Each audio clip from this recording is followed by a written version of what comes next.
To Starting Your Victory Garden. Today we have Patrick Mangan. He's the MSU Extension agent here in Ravalli County, covering ag and natural resources. He's one of our many webinars that we have lined up at noon. We have various topics, and we'll go over that at the end of this webinar. So a few tips is to keep your mic muted. And this, of course, is being recorded, and we'll place it on the Ravalli County MSU Extension Facebook page. So if you have a friend that wasn't able to make it, you'll be able to see that probably in about 24 to 36 hours. It will be placed on that Facebook page. So with that, I'm going to stop sharing my screen and pass this over to Patrick.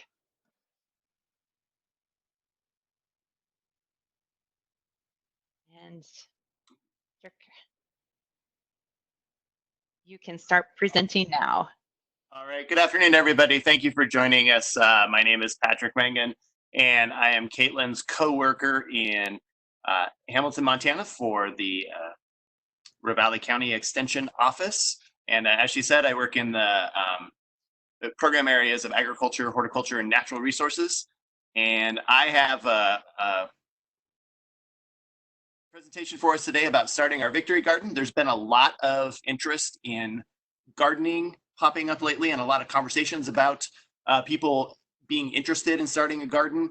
And if you've been reading in the newspaper, the purchase of seeds at stores and at online gardening shops has really increased here in just the last couple of weeks. So people are really interested in growing plots of food for themselves and shoring up food security and having a good supply throughout the spring and the summer. So today I wanted to talk just a little bit about doing some gardening and to kind of start us down the pathway. It's not going to be a presentation that's going to cover every aspect of gardening, but it's going to give us an introduction particularly to the Bitterroot Valley and some things that we can think about here in early mid-April into mid-May as we consider whether gardening is going to be right for us. First thing I'll do today is I want to give just a little bit of an introduction of myself and kind of how I became a gardener, and to show you some pictures of my garden, because it's always fun to show pictures of each other's gardens when we get the chance to come together. Then I'll talk a little bit about climate of the Bitterroots and some of the things as that pertains to gardening. We'll talk a little bit about selecting a good garden site in your yard or in the space that you're going to grow vegetables in, and then also some ideas for wildlife considerations.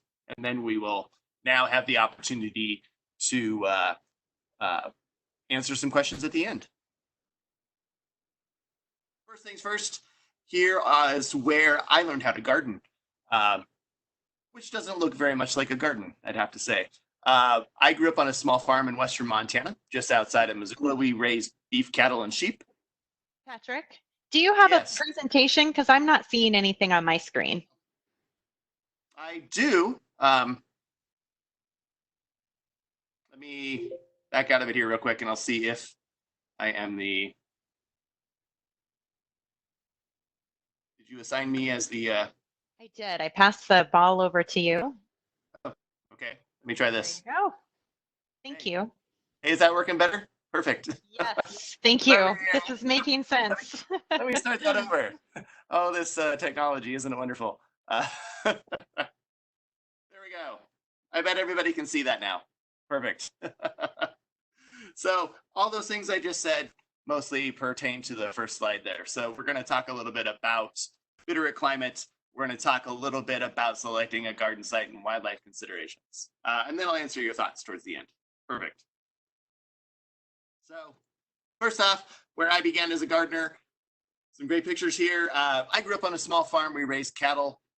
So I did not spend a lot of time vegetable gardening. I spent a lot of time as the field laborer for my family and my parents to take care of the cattle, take care of the pastures, and make sure all of the operations on the farm were in order. What I have learned as an adult that while I wasn't particularly engaged in vegetable production when I was growing up, a lot of the lessons that I learned about the pasture and about plant communities and about soils out there in the fields transfer very nicely into a garden, and that a lot of those lessons hold true today. So I started myself off on a farm, wound up learning a lot of those lessons and seeing science applied in that daily basis out there on the farm and out there in the pastures while working with cattle and livestock and grasses. But eventually I had to grow up. I headed off to the big city because I decided that Montana was interesting, but I wanted something a little different. So I moved to Portland, Oregon, and I became a science teacher. And eventually I bought my very own first house. So here I am, the very first day I own this house, standing in my front yard, thinking, wow, this is an amazing blank slate, not very much here, only grass, which I don't particularly enjoy that much, and a summer off as a teacher so that I can engage in the kinds of things that I really want to do. So in a short couple of years, with lots of work during the summer, I transitioned it from the house that I had bought into a garden that I really enjoy.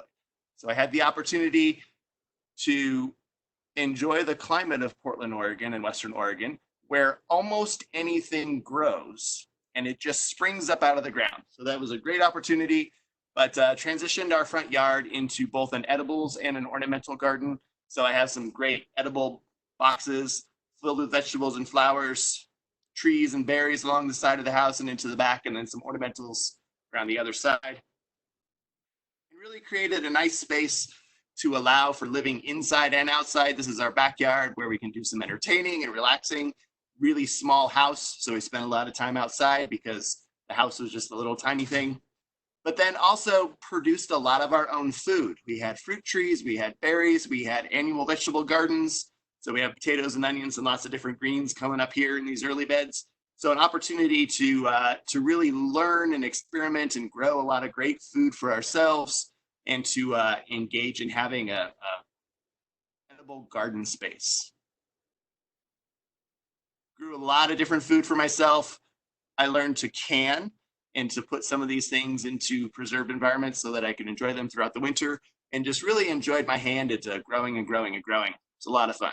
And definitely also experimented a lot with combining colors and textures. These are different kinds of flowers that came together, which were really enjoyable to just create a nice yard environment. It was always something that was full of color, vibrancy. Things came together with lots of different colors and textures. So all of this helped prepare me to be a horticulture and agriculture extension agent here today, and to talk a little bit about some of these things.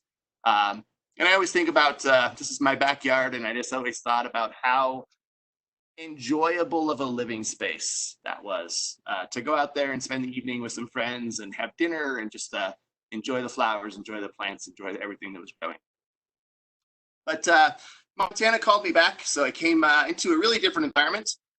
This is my current house up near Missoula, up right next to the farm, and definitely adopted somebody else's choices in landscaping here. So we have a big old yard again, which, I'm scheming about how to get rid of. We have some fruit trees. I also have a nice garden space. So here I am duking it out with the weeds and the grasses in my garden space, trying to grow different vegetables while also doing some mulching and some control of some of the weeds and the grasses that really want to move in and take over there. Also an opportunity to explore with different ways of increasing soil health and fertility. So these are two different examples of cover crops that I had on my garden beds this last year. On the left-hand side, there's a mixture of triticale, oats, and field peas. And on the right-hand side, that's buckwheat growing in that raised bed. So great examples of cover crops that were sown in late season, grew up a little bit, and then frost killed. And I'm just about to go out there and start turning in some of those residues of the buckwheat here in the next couple of weeks. And again, part of my real enjoyment about gardening is just the opportunity to be outside and to enjoy a nice outside space. So with that, and my introduction of myself and why I think about gardening and why I think it's important, I want to talk a little bit about climate data for the Bitterroot Valley as it kind of connects to summer gardening during the growing season. So some important questions that we'll ask for ourselves in our area. And if you're not in the Bitterroots particularly, see if you can track down some of this information, because it will be important for you no matter where you are. So last average frost in the spring is an important measure for us. When the first frost in the fall usually occurs, kind of as an average. And then how many frost-free growing days does that give us for growing a garden outside without a lot of support? And then are there any daily temperature conditions or pieces of information I want to know that will influence the choices of plants or how I grow in our garden? And we'll talk a little bit more about that. And then are there any other things that I should consider about the climate of my area when I consider growing a garden and the plant choices that I'm making and when I start gardening? So this first graph has a lot of information on it. That yellow graph in the middle is a pretty interesting piece of information because it really shows us that our western Montana valleys surrounded by mountains can be really erratic from year to year. So if I look at the right-hand side where it says the last frost, then the number that's being represented is the percentage of chance that that last frost will occur before that date. So on May 6th, I only have a 10% chance from year to year that the last frost will have already happened prior to May 6th. When I get to May 22nd, that's about a 50-50 chance, 50% chance that it's already happened before that, and 50% chance there will be another one after May 22nd. And by the time we get out to the beginning parts of June, June 8th, it's about a 90% chance that we've had that first frost or that last frost of the season. So when we think about that, and then we can see there on the bottom down here where we say our last spring frost will probably occur somewhere around May 22nd, but we need to qualify that to say that that could be 2 weeks on either side of that. And if we remember in 2019 and 2018 in the Bitterroot, we had our last killing spring frost sometime around June 10th. So a pretty late frost seeming to catch us there. So when is our last frost? Somewhere around that very late part of May. And then our first frost usually comes somewhere. So on this other side, this left-hand side, our first frost of the season coming sometime around the middle of September. Again, plus or minus 2 weeks. Might be the 1st of September, might be well into September. So our mountain environments are kind of interesting places to do a lot of gardening with. It can be unpredictable. It can change from year to year. And we can get these cold nights that sneak up on us when we least expect it. It was either 2019 or 2018 that the Stevensville area even had a frost on July 3rd. So that was an extremely late frost event. Not typical, but still happens in our mountain environments. So this gives us approximately 120 frost-free growing days in the Bitterroot Valley, kind of that central part of the Bitterroot, that Hamilton, Corvallis, Stevensville area. It'll give us about 120 frost-free days. Every year is going to look a little different.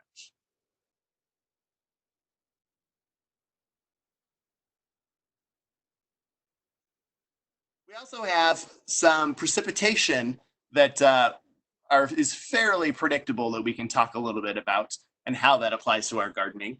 We get a fair amount of our precipitation in rain equivalencies in the spring and very early summer. So that April is usually fairly wet. May and into June are usually fairly moist periods. This year, not setting up to be quite the same as always. So it's an interesting time right now, and it's the soil's pretty dry right now.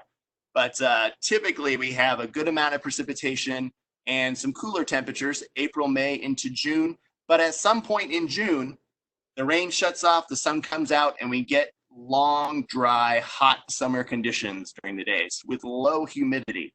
Now that can be important because as we get into July and August, we have great warm temperatures and great hot sunny days to grow things in, but the air can be really low humidity and plants can be evapotranspirating a lot of moisture out of their foliage and out of their leaves to try to keep cool during those long hot summer days. So as we get into that July and August period, particularly, plants can be using a lot of water because we're not getting a lot of humidity or precipitation from our normal weather events. We also get into a trap in Western Montana where we can have thunderstorms. Seems like almost daily sometimes. And that can be really isolated events where there's really high intensity precipitation or even hail falling, but it's a really discrete geographic event. So your neighbor a couple miles down the road might have a very different experience as a thunderstorm passes over than you have.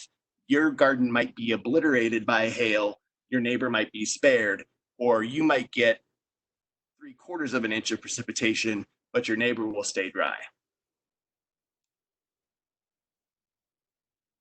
Our air temperatures are, pretty average. Gets hot in the summer, gets cooler in the winter. During the winter, a lot of Montana calls us the banana belt because we're usually warmer than a lot of other places in the state. But there's a couple of important things that we should think about when we get into talking about temperature, particularly in that summer growing season. While our days can get up to the low 90s and be fairly warm, that's a good, nice August day is up to the low 90s.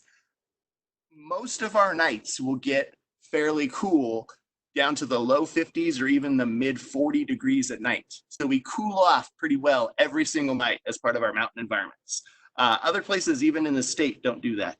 But we will go from 90-degree days to 45-degree nights fairly regularly, almost every night. Now that's enjoyable for us because we can throw open our windows and our houses cool off and it's a nice cool temperature in the morning when we wake up. But for the plants, that's a lot of swinging back and forth of temperatures. Some plants like tomatoes and peppers don't necessarily like it that much. Corn would rather have it warmer most of the time instead of getting cool every night. But other plants like spinach and potatoes, they don't like the heat as much and they actually like it a little bit cooler. So our big swings in temperatures as part of being in this mountain environment from daytime highs to nighttime lows is something to consider and think about for sure. We get hot here, but we don't get hot here. So there's a way to measure our temperatures during the growing season that are called growing degree days or growing degree units. As a really simple way to explain this, it's the number of heat temperature units above 50 degrees for every hour that temperature is above 50 degrees. There's a couple of different ways to measure that, but if it's 52, then I'm accumulating 2 growing degree units. If it's 82, then I'm accumulating 32 growing degree units. Now in the Bitterroot, what we tend to average over a 10-year average is about 2,100 growing degree days or growing degree units. Now, a lot of plants, that is a great amount of heat units in which to grow in. Some plants like corn and tomatoes, grapes, usually want a little bit more than that. So as we think about choosing some plants, there's some tricks about matching up that we get warm, but we don't get hot. And so some of the plants that we choose, we may want to choose so that they're those earlier ripening varieties that are really looking for lower amounts of growing degree units as part of their ripening potential. So a couple of take homes for us, about 120 days of frost-free growing. Our last frost is usually late May. Our first frost is usually early September. And we can have those long, hot, dry periods of summer with really low humidity in the air. And then our mountain ecosystems are really erratic. So it can get cold or it can change quickly.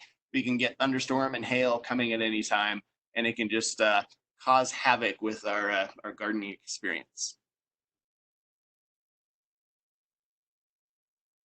We're going to transition a little bit now into where a good place for you to consider having your garden is at. A couple of take-home ideas and take-home messages as you go out there. If you don't already have a garden patch, go out there and think about where in your yard it would be a good one using some of this information. If you already have one, go out there and assess where it is. Think about some of those things like trees that might be providing shade there, or how you could do some different tinkering and changing with it. So a couple of things to think about. You want at least 8 to 10 hours of direct sun. Here in northern Montana, we can get a great number of hours of sun during the day. So usually more is better, definitely. So typically on the south side of a building or a structure where it is not going to get shade either early in the spring or late in the fall. As that sun angle decreases down into the southern sky, you'll want to continue to get as much direct sunlight as you can on that spot. So typically on the south side of something, south side of a big tree. Also think if there are trees or other structures that are going to shade that garden spot. A little bit of shade early in the morning or late at night is okay. If it's going to get shade for a significant part of your day, think about moving it to a different place. And then also think about and look for any depressions or little cold air sinks or little places. Almost think of it like a bowl where that cold night air can kind of pool up and sit there and stay there. Might make it a degree or 2 or even 3 degrees cooler than the surrounding air because that cold air will sink. It's a little more dense and it'll pool into any little depression into the ground. So assess kind of where your site is, look for any of those little depressions or divots, and decide if that going to be a place where cold air is going to pool up and sit there and create a colder environment that the plants aren't going to like, or does that cold air have an opportunity to drain off really easily and not pool up there and sit there? Also think about wind. We don't have a lot of wind in the Bitterroot Valley compared to other parts of the state, which have it more than not. But are there any prevailing winds that we need to think about? Are you in a localized area where there's always some kind of a down canyon wind coming your way? And try to minimize that exposure when possible. Can I put up a hedge or can I put up a strong fence so that I can disrupt that air and those prevailing winds and keep them from passing over and desiccating my crop quite the same way?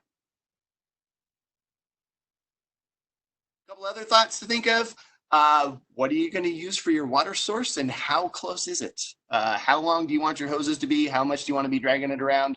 You want to put it right up next to your house where the spigot may be, or do you have one out in your yard somewhere that you can get to? So think about where your water source is going to be and how much hose you're going to have to drag around to get water to all that place, or what your system for water is going to look like. And then how big do I want it to be? A lot of people can grow a lot of food on a pretty small, compact area. That gets a little bit into the types of plants that we're going to choose for ourselves. What do we want at the end of the growing season? Do we want to can and preserve? Do we want it to be, do we love salads and we want some fresh greens? Do we want some crops that are going to store a little bit longer, like winter squash or potatoes and onions? Lots of opportunities to think about what's going into our garden. Do I have a smaller space, but I have a friend or a neighbor who's growing something different? And do we trade instead of each of us trying to grow every single thing we want? Do we divide that in half and half of us grows one and half of us grows the other, and then we have a swap? So lots of things to think about, but about a 1/4 acre or 10,000 square feet, that can produce a lot of food, feed a family of 5 for quite a while. Are you going to integrate it into your landscaping, or are you just going to plop it down and have a true garden, maybe a little bit more like the picture I showed you of my current one, where we carved that out of a pasture and it's fenced off and is very specifically a vegetable garden? And then how much time do I have, both to develop that garden, but then also to maintain it? Do I have a lot of time for weeding? Do I have a lot of time for watering? Or do I try to automate that watering system? Am I trying to work a full-time job, so it's going to be mornings and evenings and weekends? If I don't have a lot of time to maintain my garden, then I might shrink it down so that time that I am out there just takes less time. I might look for some tricks about automating sprinklers or having drip tapes or perforated hose so that I can start my water. It'll take care of my crop and I can be off doing other things. How does it also fit into my overall yard design? Do I have my children or grandchildren or friends of my children that come over and play soccer? Do I have dogs? Does it fit into the design I have for the overall use of my yard? I don't want to make something that my pets or my children or my grandchildren are going to run through and trample. So how does it fit to those other uses that you're going to have? And are there other offsite locations that you might consider, like a community garden space or a community garden plot that you can rent for the summer and go there and do that gardening work there in that space? So a good question that we talk about quite a bit and we kind of wrestle with is should I put it really close to my house or building, particularly on that south side of the structure? And the answer is maybe. That could be a really good opportunity, particularly in that early part of the season in the spring and in the late part of the season in the fall, because that sun is sinking down into that southern part of the sky. The solar radiation is not getting as intense. The heat is not as intense, but that south side of a building can still get some great exposure with sunlight. And that south side of the building will heat up and become a great heat storage sink that stores heat and radiates it back out onto your crop.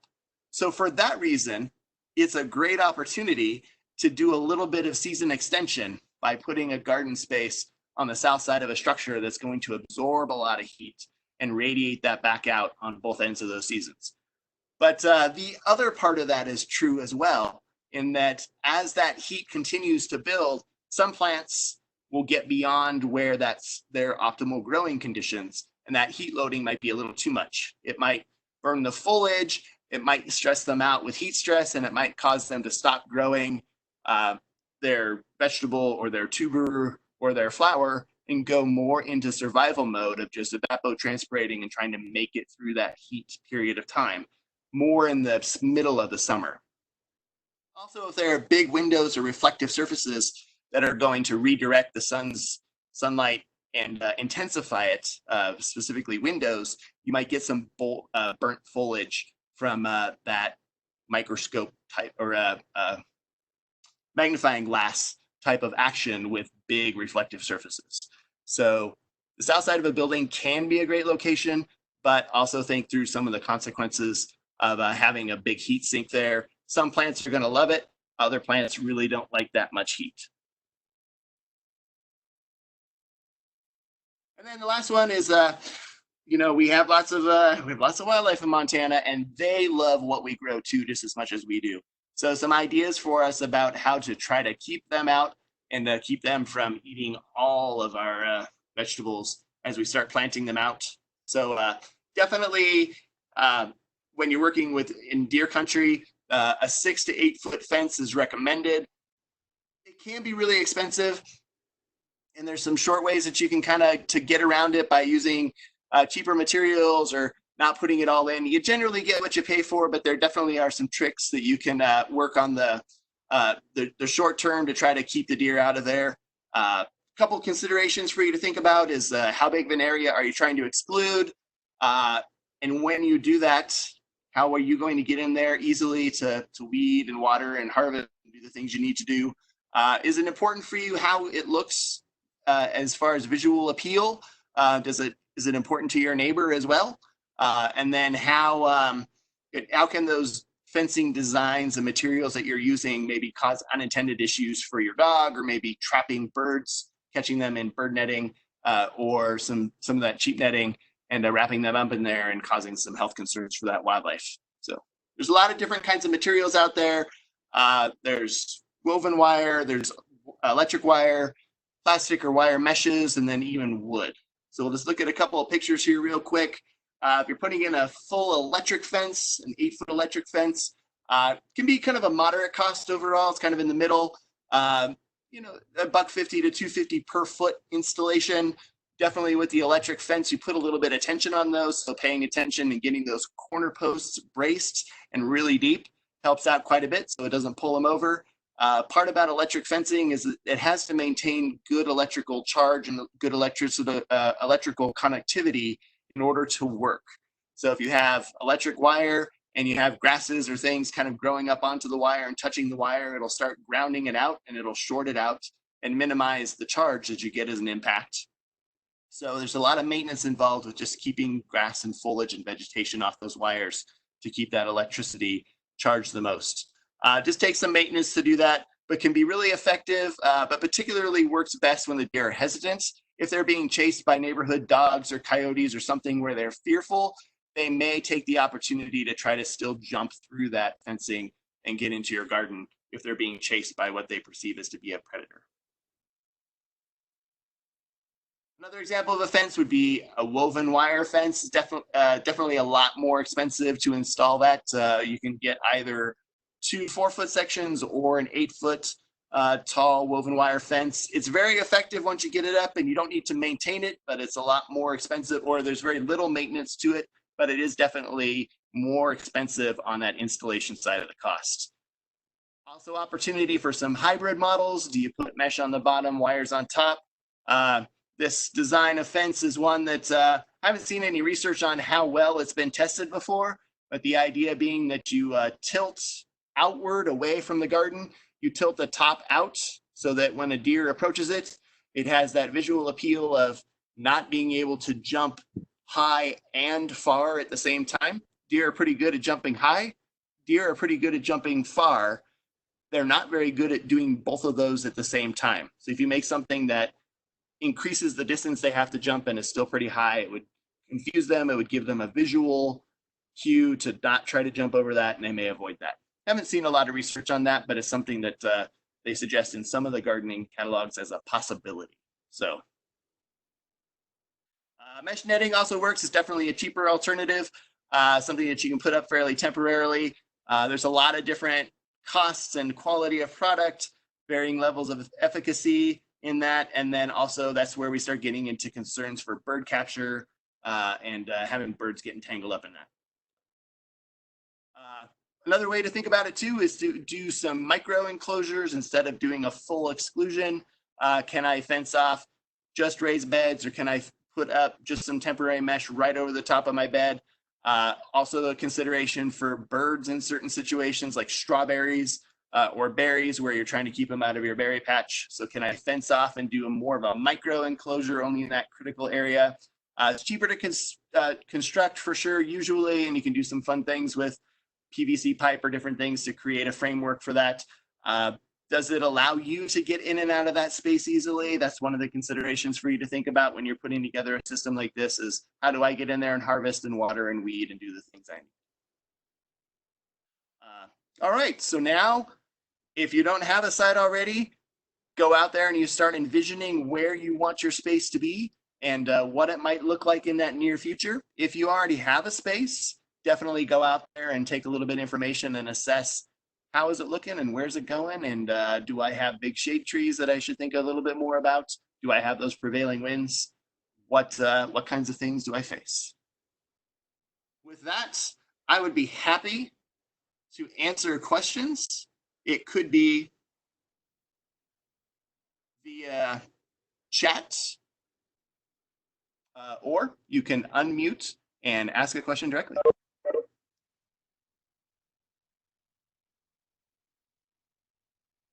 On the chat here, there we go.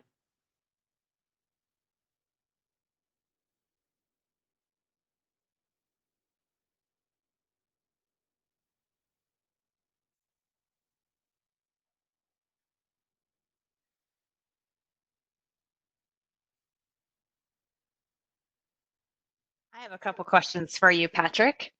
Go for it. Where is these guides that you've put together? Where are you placing them on so people, I've heard the conversation that you've created these Google kind of storybooks. And so people on the phone may or may not already know that. Oh, and yeah. So, where can they get their hands on it? Great question. So yeah, so where this webinar came from was I started writing as Caitlin said, kind of a picture guide for developing a garden plot, and it has a lot more information than kind of what I shared there. It's kind of a truncated version of it today. So I have a couple of modules. There's going to be 10 total. There's 2 of them that we've already written and put out. They are linked on our Facebook page and through our email. So if you're not getting either of those and you wanted some copies of those, shoot us an email at our office, ravalli@montana.edu, and I can forward you back copies of the PDFs that I've written for those. And yeah, they're kind of a picture book of how to go about starting a garden. So the first one is very similar to the one that you just saw. It's about site selection and thinking about the wildlife. And the module number 2 is all about garden soils. So talked a lot about soil science, investigating the kind of soil you have. and learning a little bit about how texture and how organic matter and different things are going to influence garden soils. Awesome. And if you haven't seen the poll over on the, usually it's on the right-hand side, you're able to have a poll, and if you could respond to that to help us understand what you learned today and how you plan to use the information, it'll be open for a total of 5 minutes. And so if you are thinking about it, make sure you put it in there within the next few minutes so that it can be captured. You can also still ask him a question in the chat, or you can reach out to him via email as well. Yeah, and I'll put back up my email contacts right there if you can see it. I took away your presenter mode because I had to open the poll. So Ravalli at montana.edu will get you to us. Montana spelled all the way out.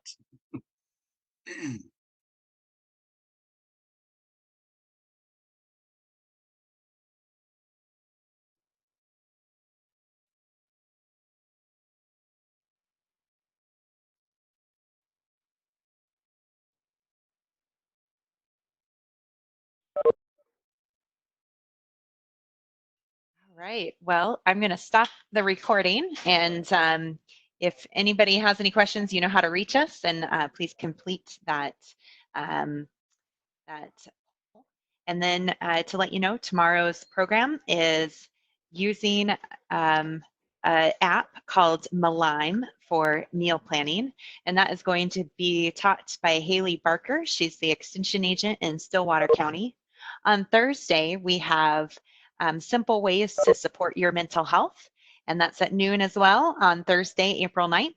And on Friday, we have Shop Safe and Eat Safe COVID-19 tips for eating and shopping on Friday at noon.